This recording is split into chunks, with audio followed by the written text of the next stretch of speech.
गुलाल रामबाई रंग रंगाले फागुन मा तोरे गली मा उड़े हे गुलाल, तोरे गली मा उड़े हे गुलाल रामबाई रंग रंगाले फागुन मा।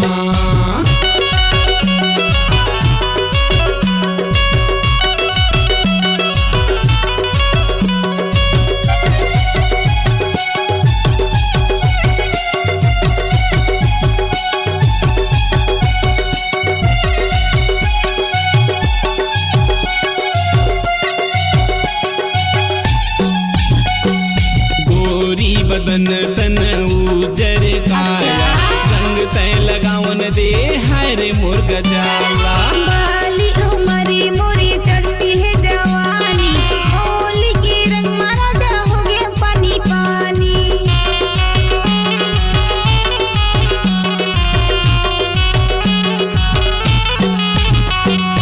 गोरी बदन तन उजर काया रंग तय लगावन दे हाय रे मोर गजाला। बाली उमरी मोरी चढ़ती है जवानी, होली के रंग मारा जा हो गया पानी पानी। तोरे गली मा उड़े हे गुलाल, तोरे गली मा उड़े रे गुलाल रामबाई रंग रंगाले फागुन मा तोरे गली मा उड़े रे गुलाल, तोरे गली मा उड़े रे गुलाल रामबाई रंग रंगाले।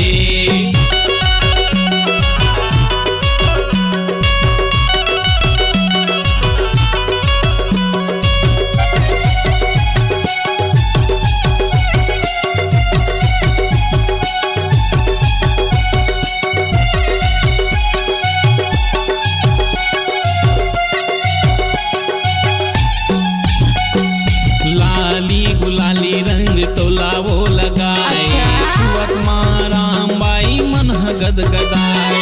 मनी भर की रसिया रंग ते रंगाले, फागुन की रे मजा ते उड़ाले।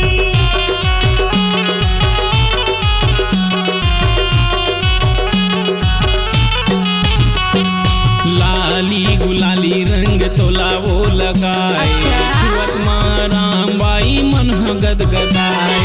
मनी भर की रसिया रंग ते रंगाले, फागुन की रे मजा ते उड़ाले। गोरी गाल में रंग रे लगाए, गोरी गाल में रंग रे लगाए रामबाई रंग रंगाले फागुन मा गोरी गाल में रंग ते लगाए, गोरी गाल में रंग रे लगाए रामबाई रंग रंगाले फागुन मा गोरी गाल में रंग ते लगाए, गोरी गाल में रंग ते लगाए रामबाई रंग रंगाले फागुन मा। फागुन की रंगे मजेदार दीवाना रे रंग रंगाले फागुन मा। फागुन की रंगे मजेदार दीवाना रे रंग रंगाले फागुन मा। होली है। RS रिकॉर्डिंग स्टूडियो, हमारा पता है कंवरधा रोड, पंडरिया, मोतीनपुर। जी हाँ, मोबाइल नंबर है 9981 23 72 23।